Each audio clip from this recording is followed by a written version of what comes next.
está aqui na nossa sala do Zoom. Já aceito, eu acredito que Maria Clara e Guilherme estejam aguardando a autorização. Mas eles saíram para... Eles saíram para ficar só no... Bom, já estamos aqui ao vivo. Tá. Anderson, estou aguardando ele.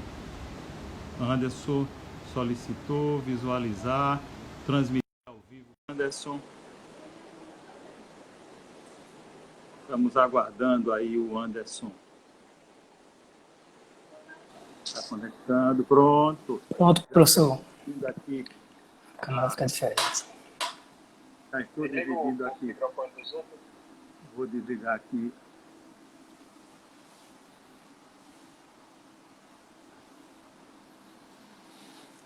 Desativando o microfone do Zoom. Interromper vídeo. Bom, turma. Boa noite agora formalmente ao pessoal. Boa noite, professor. Estamos chegando aqui. O Anderson eu pedia só para que ele recuasse um pouquinho, para que ficasse um enquadramento melhor. Ótimo. Conforme nós havíamos anunciado, nós faremos aqui um tempo de conversa com o doutor Anderson Salles sobre uma temática bastante interessante, que é a repercussão dos julgados nos tribunais de contas no campo penal. Então, o Anderson Salles, ele é auditor do Tribunal de Contas do Estado do Rio Grande do Norte e é advogado também e é mestrando em Direito da Universidade Federal. Ele tem uma larga experiência nessa área de fiscalização e controle e vai dividir esta hora conosco, expondo um pouco da sua experiência e do aporte de conhecimento acadêmico que ele tem acerca dessa temática. Nós tínhamos pensado, nós pensamos a divisão desse webinário com temas de direito penal econômico para que fosse realizado de maneira espaçada no tempo, para evitar de concentrar tudo em uma semana e tal. Então, vamos deixando para os próximos convidados temas que serão abordados um pouco mais adiante. A ideia era transmitir isso pelo canal de YouTube Direito e Cultura. Entretanto, essas surpresas da informática terminaram por impedir que hoje houvesse a transmissão lá pelo canal Direito e Cultura do YouTube e resolvemos transferir esse encontro aqui para o Instagram. Então, está meio aqui no improviso, porém, o que importa é o conteúdo que vai ser vinculado nesse abrir de noite de conversa entre a minha pessoa e Anderson. Então, como eu já disse, nós vamos falar sobre a repercussão penal das decisões dos tribunais de contas, lembrando a importância que tem, em termos de controle, a instituição Tribunal de Contas. Quer seja o Tribunal de Contas da União, quer seja o Tribunal de Contas dos Estados, que estão presentes em todas as unidades da Federação, e em alguns municípios também resíduo de Tribunal de Contas. Mas o importante é que ele é o símbolo de que a administração pública, por um lado, e a iniciativa privada, por outro, e no meio disso tudo, os agentes públicos e as pessoas que contratam com os entes públicos, todas elas se reúnem debaixo do guarda-chuva de fiscalização dos tribunais de contas. E espelha isso a importância que existe no controle. Essa palavra é muito importante, que ela não pode ser confundida com terror. Então, tem pessoas que trocadamente entendem a missão do controlador e do fiscalizador como algo aterrorizante. Não é isso, assim. Quer dizer, tanto na iniciativa privada como no campo público, nós devemos ter o controle e a fiscalização como atividades aliadas de quem trabalha correto de quem quer progredir, quer seja na sua carreira profissional, quer seja na sua carreira política, quer seja na sua carreira de gestor público ou privado. Então, é da maior importância que exista esse tipo de abordagem, principalmente por instituições sérias como os tribunais de contas. O quadro técnico dos tribunais de contas, e aí eu falo do Tribunal de Contas da União e dos tribunais de contas dos estados, são geralmente da maior qualidade. Então, o recrutamento que se faz de pessoas para trabalhar nessas áreas técnicas é feito realmente com muito esmero. E os tribunais de contas, que às vezes sofrem críticas, porque a íntegra do colegiado é político, é de pessoas que já passaram por outras áreas da administração, depois chegaram para o fim de carreira no Tribunal de Contas. Eu digo com toda sinceridade, isso é o que menos importa para mim. Para mim importa é que haja um quadro técnico que vá fazer as sindicâncias, que vá fazer as fiscalizações, que vá dar as orientações, que tenha um espírito pedagógico que se alia à sua qualidade de compromisso como servidor público.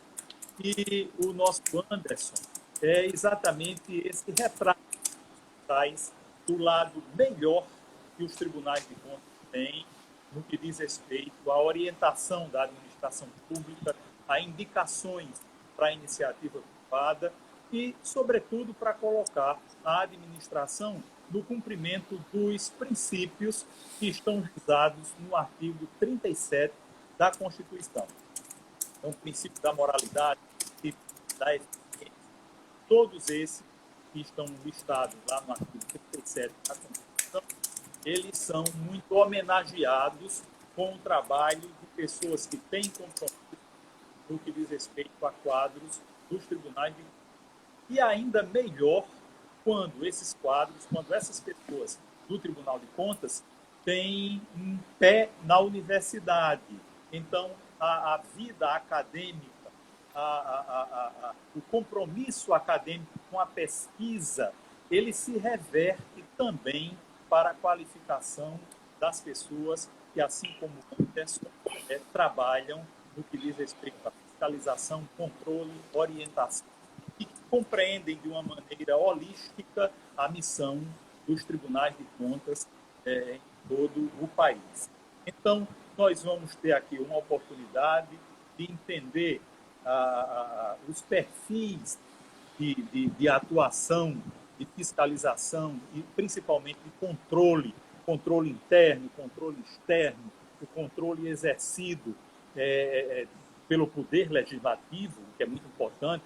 O Poder Legislativo tem legitimidade constitucional para fazer esse tipo de controle e pode fazê-lo sozinho. O Poder Legislativo tem como grande aliado os tribunais de contas, e aí ele vai fazer esse controle em mãos dadas com os tribunais de contas. E o controle pode ser feito também pelo meio jurisdicional, e aí eu digo que deve ser excepcional. O primeiro controle quem faz é a própria instituição, é o controle interno. É o filtro que você faz do seu negócio, é o filtro que você faz da sua atividade pública e que tais. Em seguida, é que deve aparecer o controle externo, que é esse que eu disse que pode ser feito pelo Poder Legislativo sozinho, pode fazer pelo Poder Legislativo contando com o auxílio dos tribunais de contas, pode ser feito pelo judiciário, e aí eu digo última raça, última instância, e o que é o nosso foco, o controle que se faz de maneira direta e privativa pelos tribunais de contas, pois este é o autorizativo que vem da Constituição da República. Então, os tribunais de contas podem, por iniciativa própria, sem que precise ser chamado pelo Poder Legislativo ou pelo Poder Executivo, exercer essa atividade de fiscalização e controle.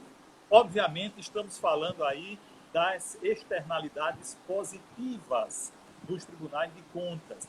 Mas tem também as externalidades negativas, porque não raramente o Tribunal de Contas, como instituição, é confundido como elemento de perseguição de interesses menos republicanos.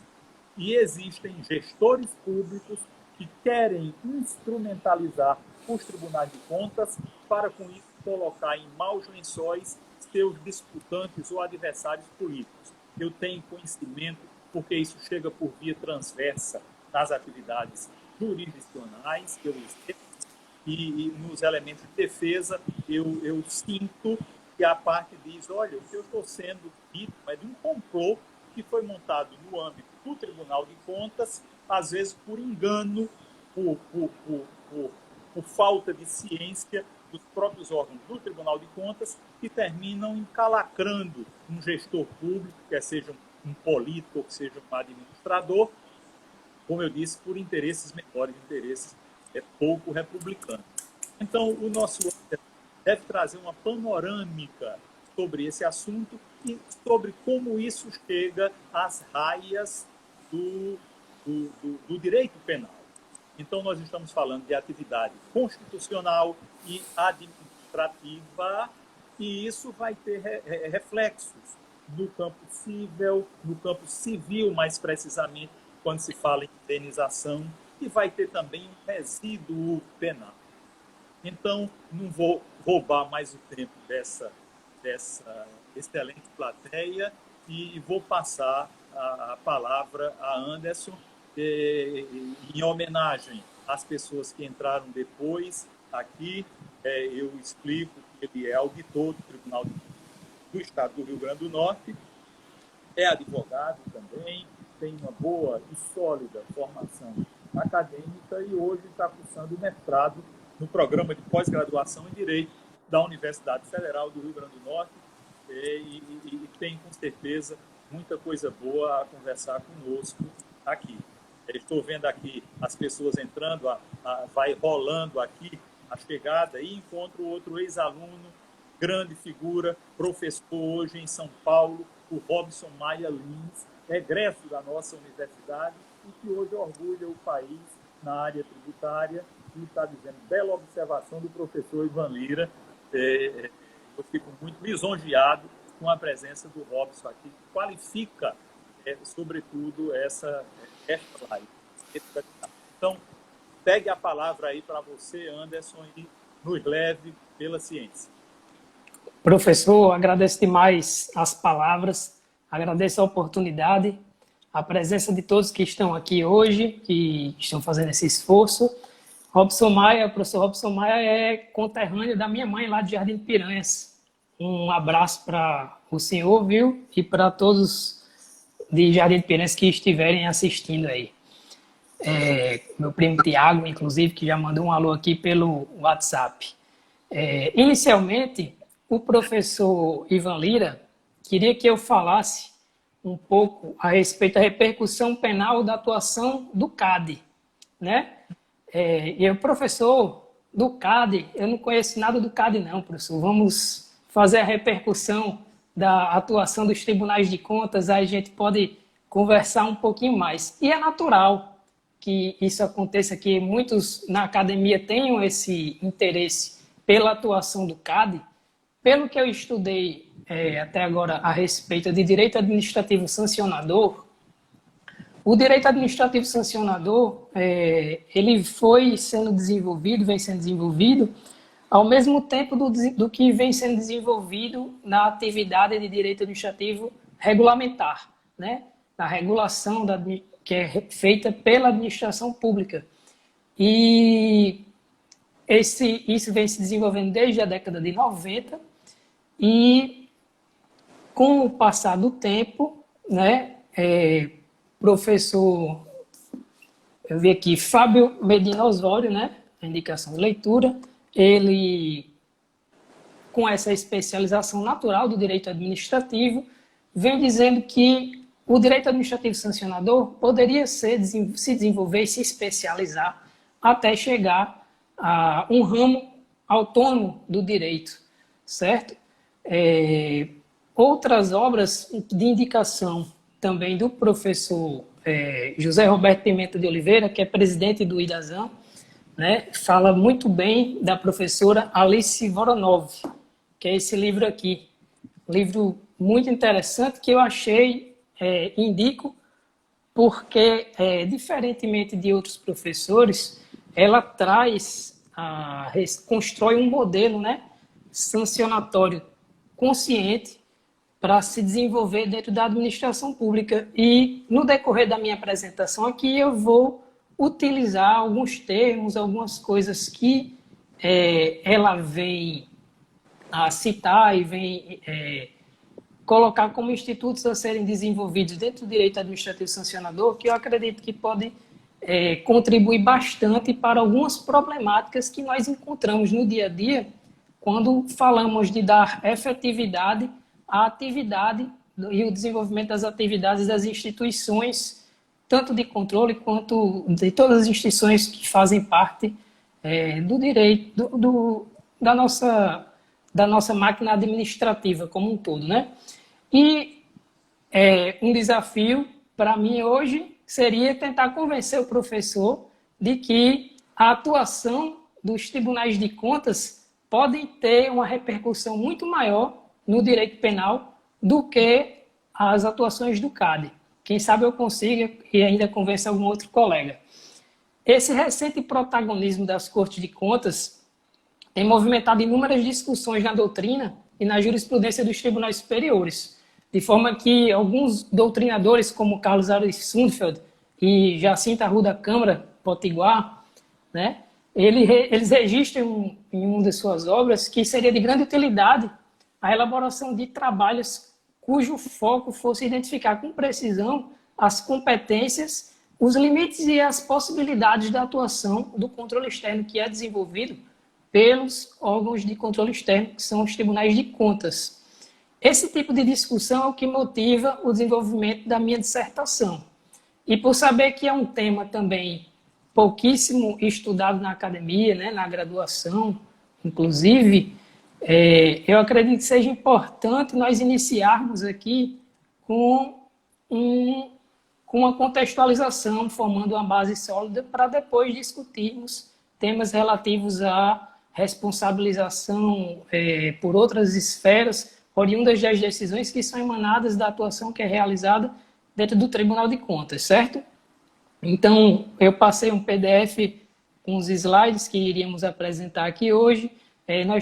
Nós temos como objetivo hoje discutir, primeiro apresentar as competências constitucionais, né, dos tribunais de contas, apresentar aspectos relativos à independência das esferas de responsabilização e a repercussão penal dessas decisões que são emanadas pelos tribunais de contas. E se der tempo aqui hoje, nós falamos também um pouco a respeito das problemáticas e dificuldades que envolvem o cumprimento de tais decisões e de tal repercussão, para darmos efetividade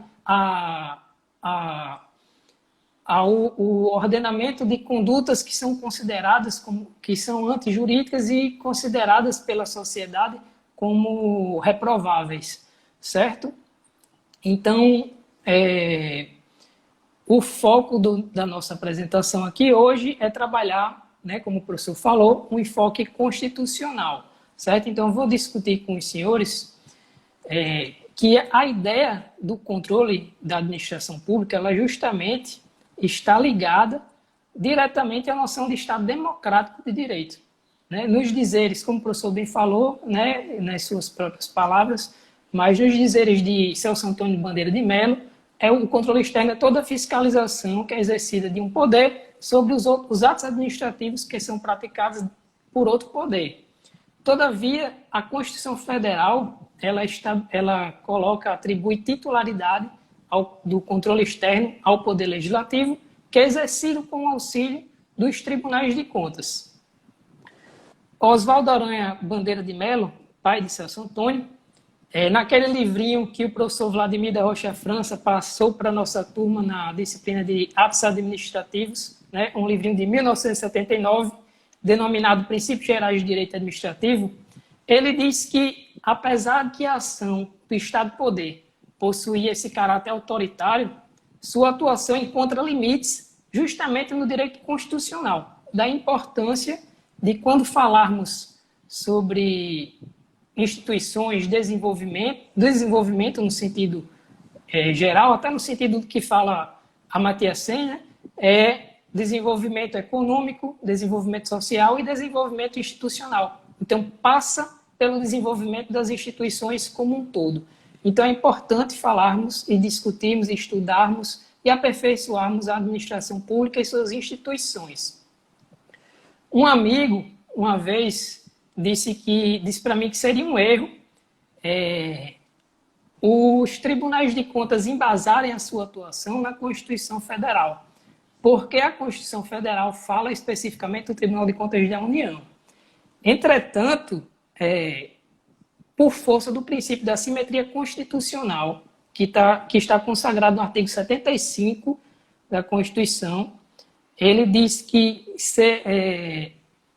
seja de onde forem, né, os tribunais de contas eles retiram o fundamento de sua validade, com base nesse princípio da simetria, de suas principais competências das prescrições que estão contidas nos artigos 70 e 75 e, por via de consequência lógica, são concretizadas nas constituições estaduais, na sua lei orgânica e nos atos normativos que são expedidos pela própria Corte, né, com suas resoluções. Então, são atos normativos que têm fundamentação base na própria Constituição Federal, onde uma lei vai embasando o desenvolvimento da outra. Isso é matéria de lei de organização administrativa brasileira, nós vamos passar para frente. Mas estudar o princípio da simetria constitucional é importante e eu vou explicar por quê. Porque a partir daí, né, o artigo 70 da Constituição Federal, todos esses artigos eles têm que ser estudados de forma sistemática, né? Então, a atuação dos tribunais de contas, elas envolvem uma ótica da legalidade, legitimidade e da economicidade, com fiscalizações que possuem caráter contábil, financeiro, orçamentário, operacional e patrimonial, certo? Uma atribuição no sentido muito amplo, digamos assim. E, nesse sentido, para dar conta das competências que a Constituição de 88 consagrou aos tribunais de contas, os tribunais de contas, assim como muito bem disse o professor Ivan Lira, eles se especializaram, desenvolveram que no tribunal é chamado corpo instrutivo, né? A minha chefe, doutora Ana Paula de Oliveira, auditora substituta de conselheiro, não sei se ela está assistindo, ela muito bem chama o corpo, algumas pessoas falam corpo técnico, né? Eu costumava escrever corpo técnico nos meus trabalhos, mas ela tenta fazer essa, digamos, elevação no sentido de dar um nome mais adequado ao corpo instrutivo como corpo científico, porque é formado, como o professor falou, por profissionais, especialistas, experts em suas áreas, que instruem esses processos, fazem análise das prestações de contas, nesse viés dessa fiscalização de caráter contábil, financeiro, orçamentário, operacional e patrimonial, sobre as óticas da legalidade, legitimidade e economicidade dos atos administrativos. Então, linkando aqui o artigo 70 da Constituição Federal com o artigo 71, inciso 1º, inciso 1, né, que trata lá das contas de governo. As contas de governo que são prestadas anualmente pelo chefe do Poder Executivo, certo? E o tribunal faz o embasamento da análise da prestação de contas, que é realizada pelo chefe do Poder Executivo, nesses viés que nós falamos, que emite um parecer prévio e, posteriormente, esse parecer prévio é encaminhado ao Poder Legislativo, que realiza ali um julgamento, né, posteriormente, político-administrativo, né? E o Poder Legislativo não necessariamente fica refém do trabalho que é realizado, porque, como a gente denominou aqui, é um julgamento político-administrativo. Nem sempre é um julgamento técnico. Isso também não diminui o trabalho que é feito pelo Poder Legislativo. Talvez eu chegue lá, consiga trabalhar um pouco mais essa questão de julgamento político mais na frente, porque ele tem sua validade, tem sua importância, sim, apesar de hoje em dia ser muito rechaçado, né? E fazendo um link do artigo 70, né, dessas competências, desse viés de trabalho dos tribunais de contas, com o artigo 71, inciso 2º, inciso 2, que trata das contas de gestão. Nesse trabalho das contas de gestão, dentro desses viés que eu já citei aqui, o tribunal efetivamente realiza um julgamento das contas, né, dos 3 poderes e dos demais responsáveis por bens, dinheiros e valores públicos que guardem ou utilizem ou administrem esses valores. Né? Ali, efetivamente, o tribunal diz se as contas são julgadas como regulares, irregulares, regulares com ressalva. E,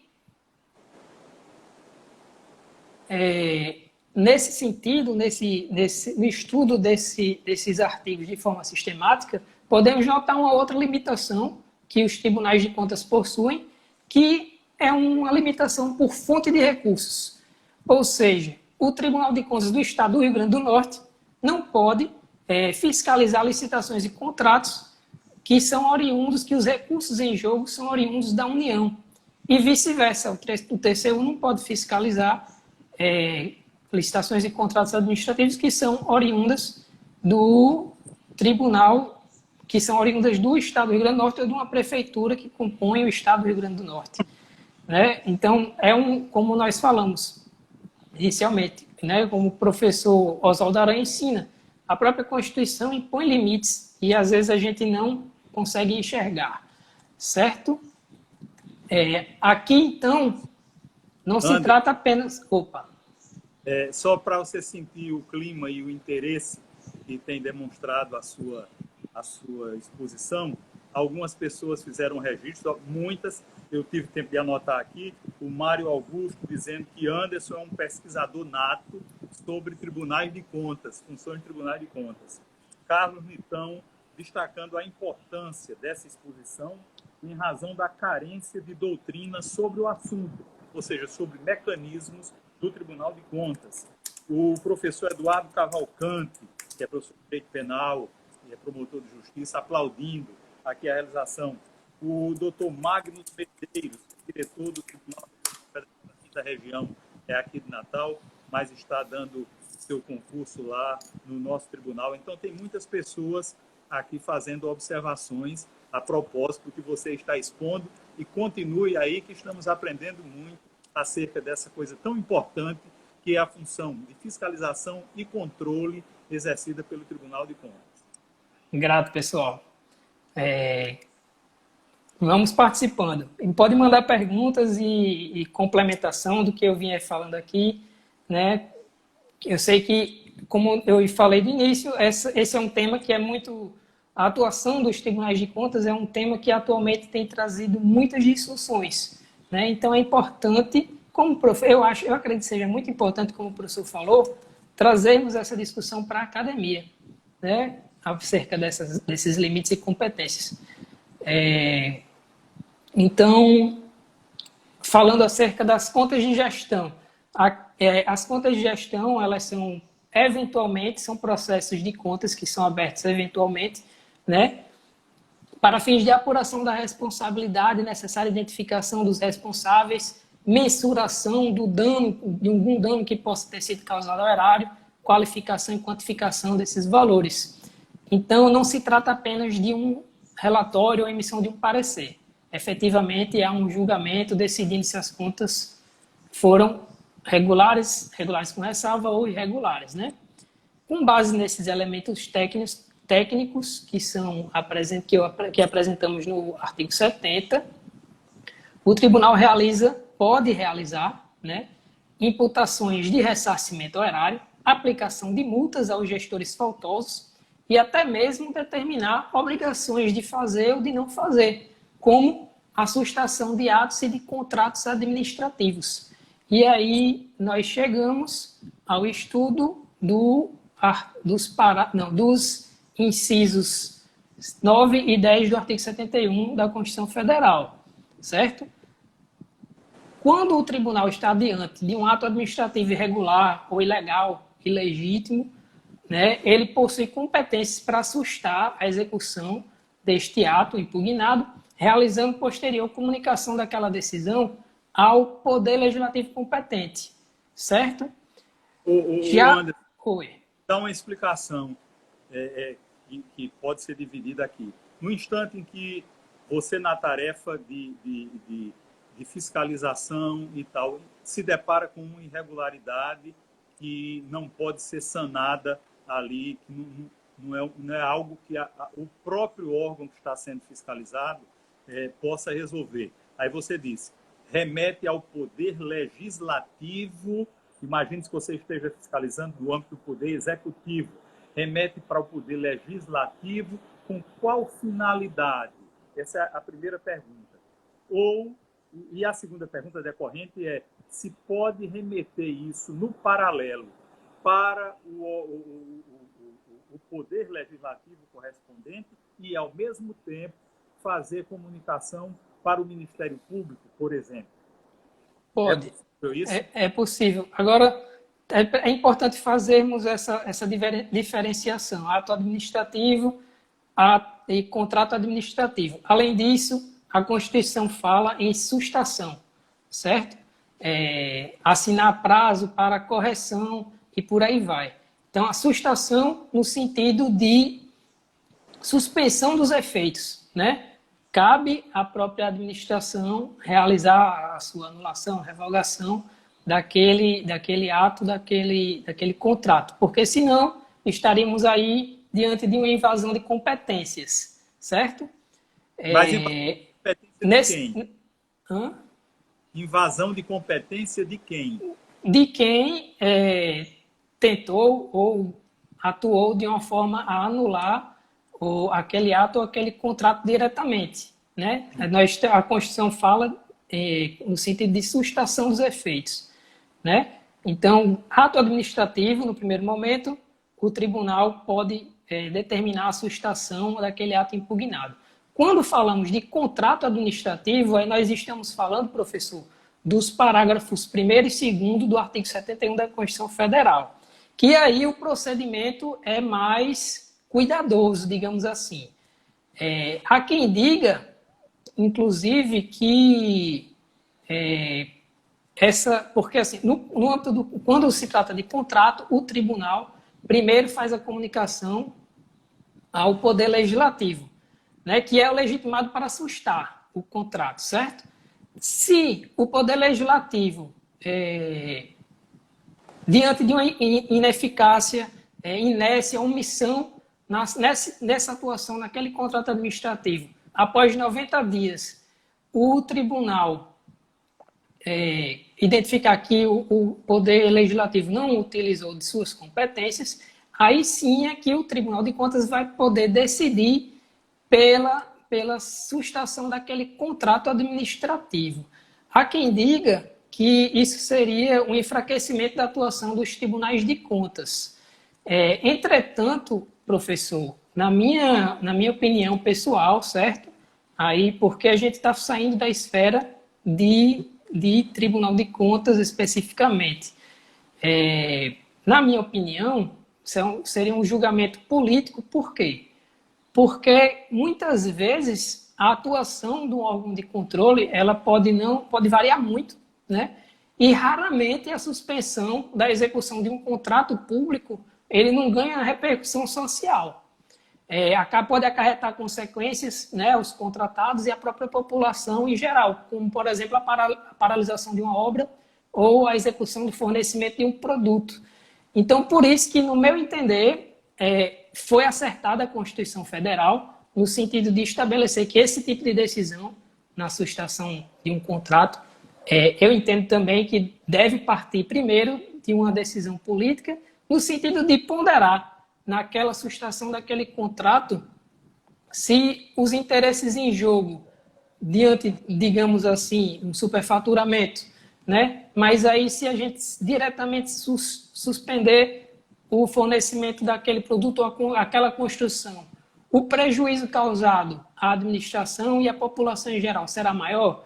Então, é importante, apesar não faremos presunção de culpa para nenhum político, a melhor decisão nesse sentido de estar mais perto da população e poder tomar uma decisão mais aproximada dos interesses em jogo seria dos parlamentares. Só retomando, né? Diante da omissão, inércia e ineficácia da medida, dentro de 90 dias, o Tribunal de Contas pode e deve decidir sobre a sustação ou não daquele contrato, certo? Então, como eu falei, né, a palavra sustar nesse procedimento com sintonia de suspender, né, suspensão dos efeitos, mas a suspensão, quando na decisão do âmbito do Tribunal de Contas fala diretamente em suspender e não sustar, normalmente essa palavra suspender, eu percebo que ela é mais utilizada no âmbito das medidas cautelares, né? E aí a gente deixa, posso deixar uma pergunta para depois discutirmos junto, professor, se a respeito desse controle preventivo, em que esse passo a passo não é seguido, se o tribunal ele estaria realizando um controle prévio de forma proativa ou se seria ativismo, né? A gente escuta tantas discussões a respeito do assunto que eu acho importante trazer esse tipo de discussão também para a academia e para a população, né? Perfeito. Ô Anderson, me dá um segundinho para eu registrar aqui a importância de todas as pessoas que estão aqui. Algumas fazem algumas indagações, umas colocações, outras aplaudem e tal. Aqui a Procuradora da República, a Cibele Benevides, que está nos acompanhando e aplaudindo sua exposição, a servidora da Justiça Federal, Roseli Cavalcante, o doutor Rodrigues Alves está dizendo uma verdadeira aula, também na trilha do controle, também está fazendo observações, o Procurador Federal, Carlos Nitão, está dizendo essa questão de suspensão da execução dos contratos deve ser avaliada de acordo com a situação concreta, sempre atenta ao consequencialismo da decisão e seus efeitos práticos. O procurador Carlos Nitão foi no ponto mesmo, a questão do consequencialismo, quer dizer, a mensuração que você deve ter, você como ente de fiscalização e controle, de que consequências, qual o efeito que aquilo vai ter lá na frente, do ponto de vista econômico, do ponto de vista até de respeitabilidade política da instituição que está sendo objeto da fiscalização ou da orientação.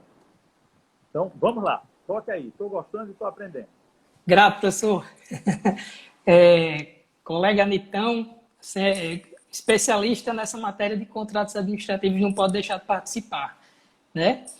E, dando continuidade, nós vamos agora para o parágrafo 3º do artigo 71 da Constituição Federal, que reforça mais uma vez, eu acredito que seja um reforço mais uma vez para a atuação dos tribunais de contas, né, no sentido em que o parágrafo 3º ele diz que as decisões dos tribunais que resultem na imputação de débitos e na cominação de multas, elas terão eficácia de título executivo. E o que isso significa?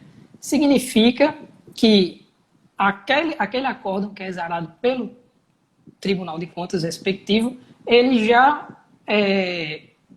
ele pode ser utilizado para fins de execução sem passar o judiciário pelo processo de conhecimento, né? É um título certo, líquido e exigível, né? E a exigibilidade das decisões do Tribunal de Contas, ou seja, quando elas se transformam numa certidão e ela já podendo partir para a execução, foi uma inovação de muito prestígio para essa atividade. Eu não digo de prestígio para o Tribunal de Contas, que seria apequenar o Tribunal de Contas e a qualidade do Instituto. É importantíssimo, num sistema de controle e de equilíbrio, que se tenha esse prestígio e essa facilitação.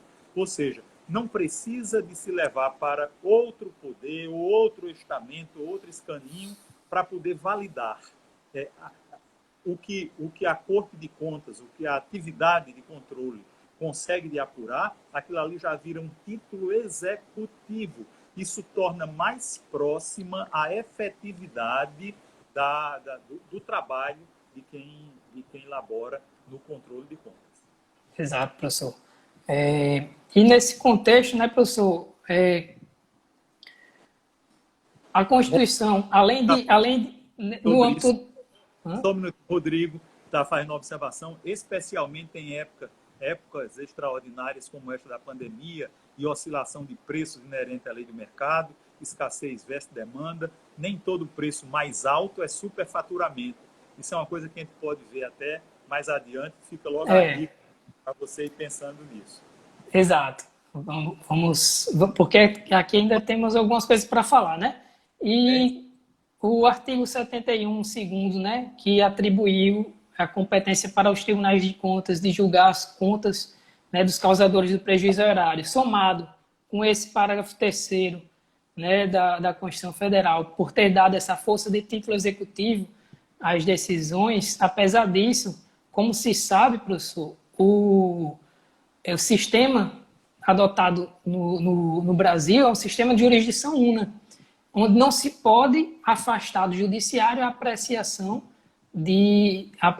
jurisdicional de uma ameaça ou a lesão ao direito, né?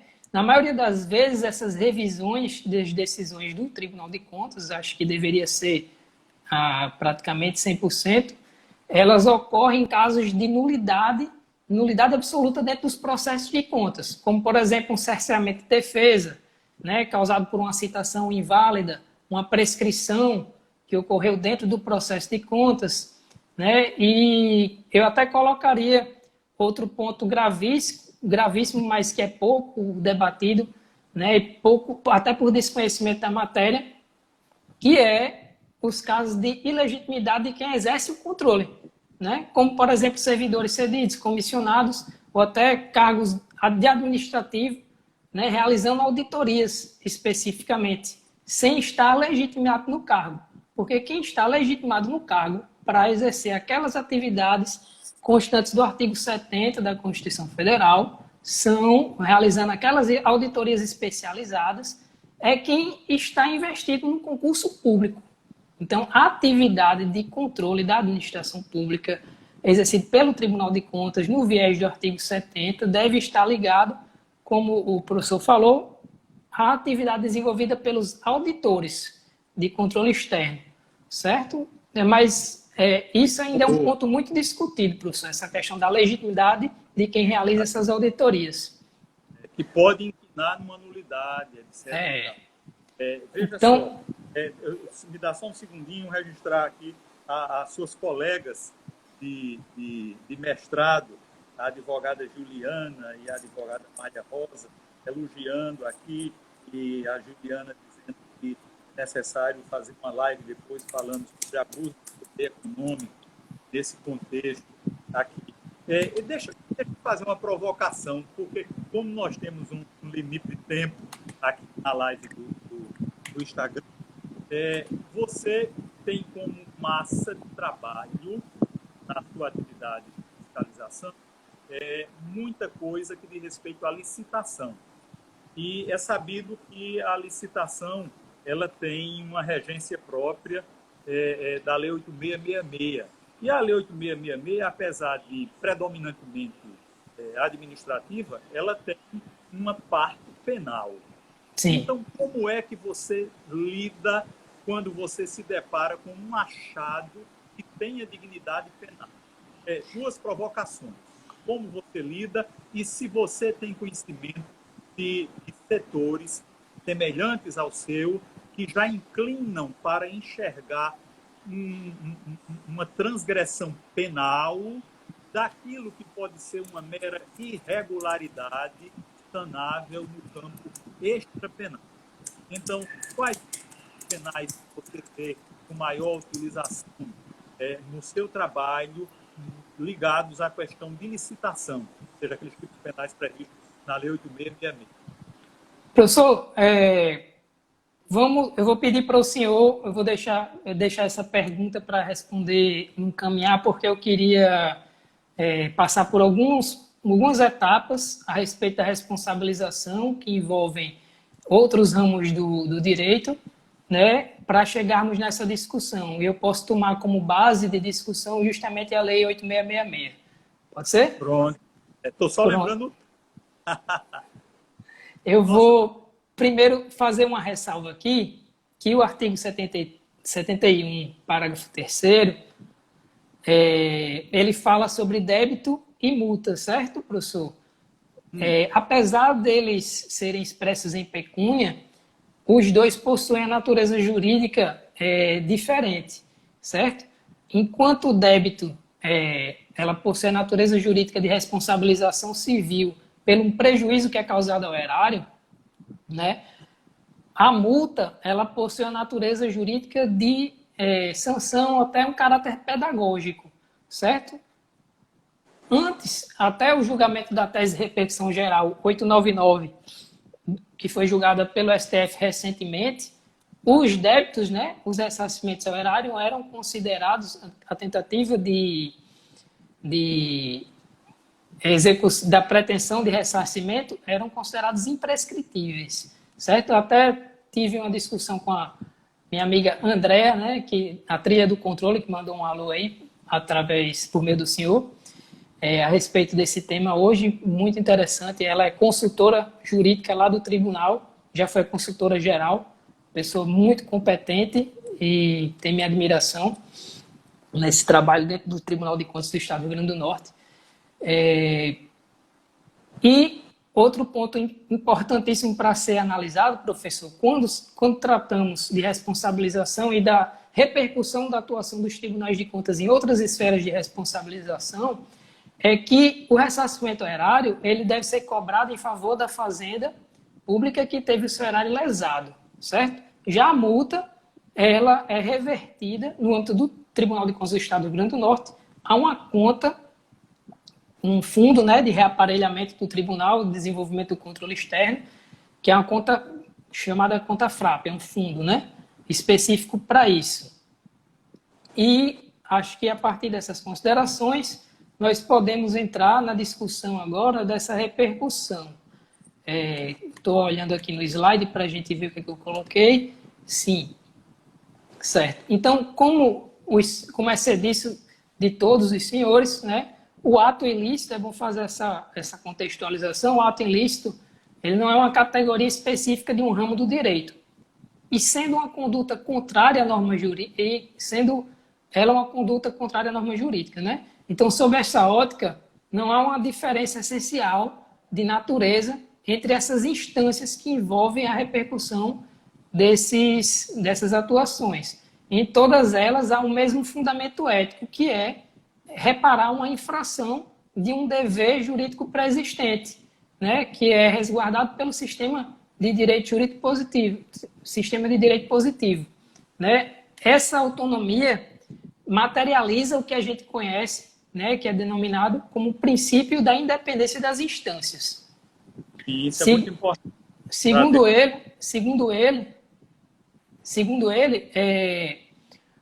o qual todo ato ou fato pode ser objeto de apuração e responsabilização em outras searas, sem que haja interferência entre elas e não se cogitando igualmente na incidência de non bis in idem, né, professor? Ou dupla penação pelo mesmo fato, que foi aquilo que eu discuti com o senhor no nosso encontro anterior.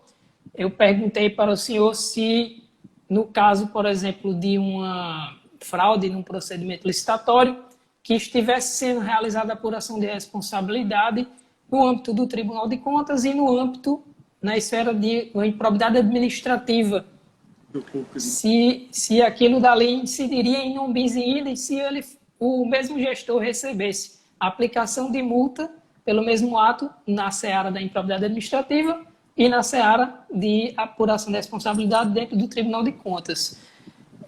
Eu achei a resposta do senhor muito interessante, porque de uma análise sistemática do sistema de direito positivo, haveria, né, uma complementação entre as instâncias de um ato que é tão repudiado pelo sistema que isso acaba acontecendo para impedir ou regular aquela conduta para que aquilo efetivamente não aconteça. Seria mais ou menos isso, professor? Para lembrar e comunicar às pessoas que não estavam na nossa sala de discussão, a indagação foi essa e a resposta minha foi que existem bens jurídicos diferentes sob a proteção, sob o olhar do Estado, e a proporcionalidade das penas é que deve ser sindicada para evitar que, a título de se punir por uma agressão ao funcionamento da administração pública, por exemplo, e ao patrimônio público, duas coisas diferentes, dois bens jurídicos autônomos diferentes, se colocar duas penas enormes. Então, o próprio sistema, quando vai fazer a previsão em abstrato das penas, das sanções, ele já deve cuidar disso, para evitar que o alvo seja sufocado com penas iníquas. Então, do mesmo jeito que a pena que é aplicada a um, entre aspas, delinquente comum, deve haver também esse controle a partir da aplicação, a partir da expressão da pena correspondente em abstrato, de maneira que se fiquem cobertos os bens jurídicos protegidos, por exemplo, aqui, o patrimônio e o funcionamento da administração pública, mas com penas que sejam compatíveis e factíveis de execução. Não adianta se trazer uma pena enorme, quer seja pecuniária, quer seja de interditos, quer seja no campo penal até mesmo de prisão, e ela não puder ser executada. Então, você está encaminhando, você está fazendo um falseamento à sociedade, dando a entender que está sendo rigoroso, quando, em verdade, você está facilitando a impunidade. Porque quanto maior o volume de penas asfixiantes, menos elas serão eficientemente executadas. Vamos lá. Excelente, professor.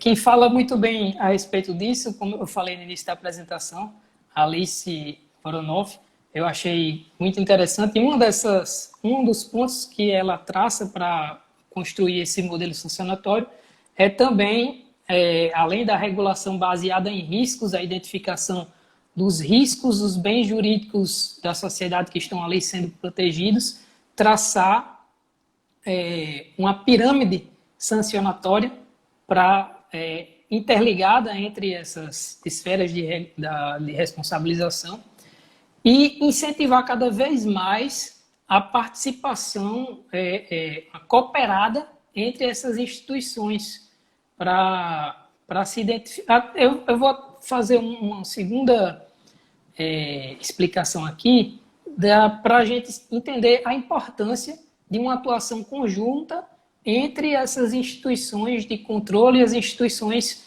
que apuram responsabilidades ligadas a mesmos atos, né? Que, no primeiro ponto, é que no âmbito de responsabilização administrativa perante os tribunais de contas, quando falamos nisso, a regra geral é de que os administradores de recursos públicos eles respondam de forma subjetiva perante os tribunais de contas. Então, é preciso guardar mais atenção a respeito do ônus da prova. Antes de dizer, né, como o Nitão já me alfinetou, né, antes da nossa apresentação, antes de sugerir que talvez fosse ali já uma presunção de culpabilidade, né, a presunção de culpa do gestor público. Muitas vezes não é uma presunção de culpa do gestor. Às vezes simplesmente porque, de acordo com o princípio republicano, o gestor público precisa demonstrar que empregou corretamente aqueles recursos que a ele foram confiados, né? Como diria Paulo Bonavides, em seu livro lá, Democracia Participativa, pública é a administração que a realiza. Então, como eu disse também anteriormente, a prestação de contas ela está umbilicalmente ligada ao próprio Estado, princípio democrático de direitos, né? Ao próprio Estado de direitos que nós vivemos. Então, todavia, né, essa atenção que a gente precisa ter com relação ao ônus da prova, todavia, essa inversão, né, de ônus da prova, ela não pode se aplicar indistintivamente, né? Toda e qualquer atuação, qualquer situação sob jurisdição no controle externo, ela, caso se atribua alguma irregularidade específica, um caso específico do gestor, tal como, por exemplo, a identificação de uma fraude numa licitação, conluio entre ordenadores de despesa, licitações e valores superfaturados, como um colega falou aí, que eu não pude acompanhar. O ônus de comprovar tais ocorrências é de quem alega, como o professor disse, seja do controle interno, controle externo, ou de outra esfera daquele bem jurídico que está ali sendo resguardado. Não se pode invocar ali inversão de ônus da prova. Se você está alegando que houve uma fraude numa licitação ou um superfaturamento, aquela alegação deve ser comprovada. Até porque é complicado a administração pública parar todo o desenrolar da execução da despesa pública, de uma política pública que está ali sendo atendida, simplesmente para estar atendendo a requisições do Ministério Público, do Tribunal de Contas, às vezes até do Judiciário, do próprio juiz, que às vezes, de forma ativa, né, proativa, realiza certas diligências, e por aí vai. Mas... Anderson, me dá um segundinho para eu fazer registros. O juiz federal Luiz Bispo, da Seção Judiciária de Pernambuco, que está nos honrando aqui e acompanhando, ele nos provoca para outra live se trabalhar o tema 897 do Supremo, que trata da questão da prescritibilidade ou imprescritibilidade do ressarcimento. Excelente. Das ofensas ao patrimônio público. Também um abraço aqui para o desembargador federal Fernando Braga, que está nos cumprimentando aqui e acompanhando a nossa live. E excelente. O procurador, a provocação do juiz Bispo já fica aqui em stand-by. O procurador Carlos Nitão fala aqui, o artigo 113 da Lei 8666 me apresenta essa sensação de que se presume a má-fé do gestor. Tudo isso forma uma cadeia que termina com um resquício penal. Pode dar a impressão que a gente está falando aqui num universo bem espalhado, bem diferente, mas, na verdade, nós estamos chegando também, de vez em quando, bordando aí a seara penal. Pode tocar aí. É isso mesmo. Só um minutinho.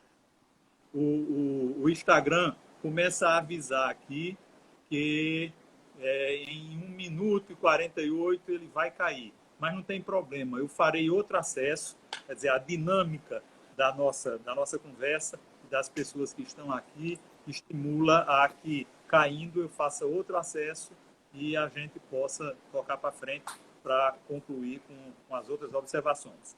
Manda, Brás. Então, se a gente vai sair agora e voltar, como é que vai fazer? Não, pode ir.